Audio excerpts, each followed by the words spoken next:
রাষ্ট্র একটা রাজনৈতিক প্রতিষ্ঠান। রাজনৈতিক প্রতিষ্ঠানে রাষ্ট্র পরিচালনায় রাজনীতিবিদদেরকে অগ্রাধিকার দিতে হবে।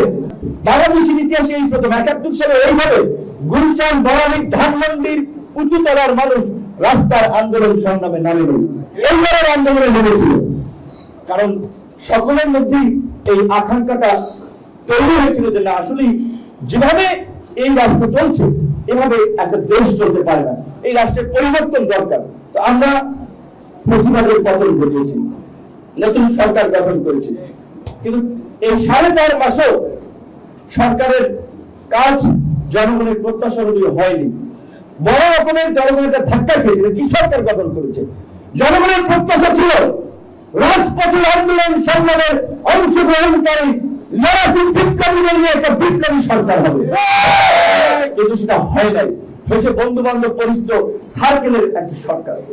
তারপরে আমরা ওয়েলকাম করেছি, কিন্তু দেখা গেছে সেই আপনার সরকারও আন্দোলনকারীদের নামিয়েছেন নামিয়ে অন্য কথা, কিন্তু এই ৪.৫ মাসে এখন পর্যন্ত আইন শৃঙ্খলা বাহিনী এবং প্রশাসনকে ঠিক করতে পারে নাই।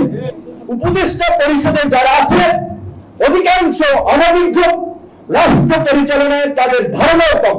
তারা অন্ধকারে বড় বড় প্রতিষ্ঠানে চাকরি করেছেন। রাষ্ট্র একটা রাজনৈতিক প্রতিষ্ঠান। রাজনৈতিক প্রতিষ্ঠানে রাষ্ট্র পরিচালনায় রাজনীতিবিদদেরকে অগ্রাধিকার দিতে হবে। আমরা ডক্টর মোহাম্মদ ইউনূসের সরকারকে সমর্থন দিয়েছি, সমর্থন দিয়ে যাব। তাদের প্রতি আবদার নিয়ে বলছি, তাদেরকে টেনে হিসেবে আবদার নিয়ে বলছি যে আপনারা যেই ভাবে এগিয়ে চলছেন এইভাবে আপনারা নিজেরাও ডুববেন, আমাদেরকে ডুবাবেন, দেশকেও ডুবাবেন।